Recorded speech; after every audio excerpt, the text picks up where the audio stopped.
राजनीति में अक्सर ये देखा जाता है कि जब तक कोई खेल से बाहर होता है वो नियमों की दुहाई देता है, लेकिन जब खेल के अंदर होता है यानी खेल में शरीक होता है तो नियम अपने हिसाब से बनाने लगता है। अब बिहार लोक जनशक्ति पार्टी का ही उदाहरण देख लीजिए।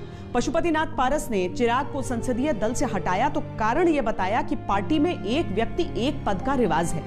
अब वो खुद पार्टी के अध्यक्ष भी हैं और संसदीय दल के नेता भी हैं। जिस तरह बरसों के रिश्ते चंद लम्हों में टूट जाते हैं, उससे यह कहा जा सकता है कि पार्टी और पद रिश्तों से शायद बड़ा होता है। परिवार कितना ही मजबूत क्यों ना हो, उसकी नींव को हिलाकर रख देता है। जनता सिर्फ एक चेहरे को जानती है, सिर्फ एक आवाज पहचानती है। अक्सर राजनीति राज ठाकरे की थी और राज ठाकरे जो है एक तरह से बचपन से ही बाल ठाकरे जहां जहां सभा करते थे, जो जो राजनीति करते थे उसमें उनके साथ जाते थे।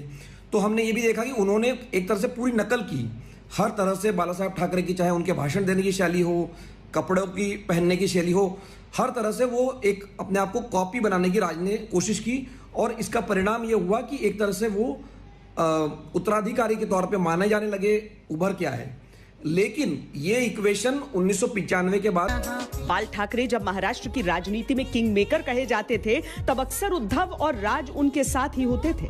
उद्धव को फोटोग्राफी का शौक था तो राज अपने चाचा के नक्शे कदम पर चलने का हुनर रखते थे। साल 2002 तक बाल ठाकरे थोड़ा थकने लगे थे और उत्तराधिकारी का प्रश्न और मुखर हो चला था। इसी साल बीएमसी चुनावों में शिवसेना के प्रदर्शन से खुश होकर बाल ठाकरे ने शिवसेना का कार्यकारी अध्यक्ष का ऐलान कर दिया। नाम था उद्धव ठाकरे। मुझे लगता है कि पिछले कई सालों से हम लोग इस कार्य में कार्य कर रहे हैं, काम कर रहे हैं, तो ताजपोशी की ऐसी कोई बात नहीं है। सारे लोगों को ऐसे लगा कि ये जिम्मेदारी उद्धव संभाल सकता है। अगर मैं लायक हूं तो मैं दिखा दूंगा, नहीं है तो 5 साल के बाद बात आएगी।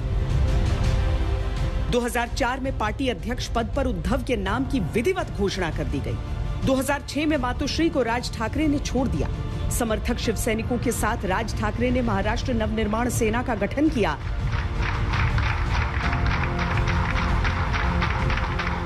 बाल ठाकरे के निधन के बाद दोनों भाइयों के बीच तल्खी इतनी बढ़ी कि परिवार की बातें मैदान में आ गई। एक दिवशी असं बसलो होतो, 2 बटाटे वडे आले एवढेशे बाळासाहेबांच्या समोर, थकले होते, आजारी होते आणि एवढेशे 2 बटाटे वडे आले। तो म्हटलं, अरे काय खातोस तू? हे तेलकट असले बटाटे वडे कसले खातो? काय करणार म्हणे, हे येतं समोर माझ्या।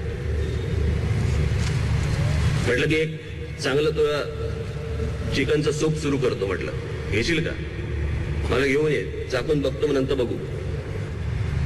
मला संताप आला, कारण हे पहिल्यांदा घडलेली गोष्ट नाहीये। हे वारंवार मला सांगण्यात आलंय की ह्याने पाठीत खंजीर खुपसला। माने बाळासाहेब कोमामध्ये जाईपर्यंत रोज जे मी सूप पाठवत असे तेवढंच ते सूप शेवटपर्यंत घेत होते। टाळ्या वाजवण्यासारखं काहीच नाही। जो दूरी राजनीति में बनी वो निजी संबंधों में भी झलकती है। राज ठाकरे ने हाल ही में पार्टी का झंडा बदला है, जो प्रतीक है इस बात का कि आने वाले विधानसभा चुनावों में लड़ाई फिर आर पार की होगी और परिवार भी इसकी एक कड़ी होगा।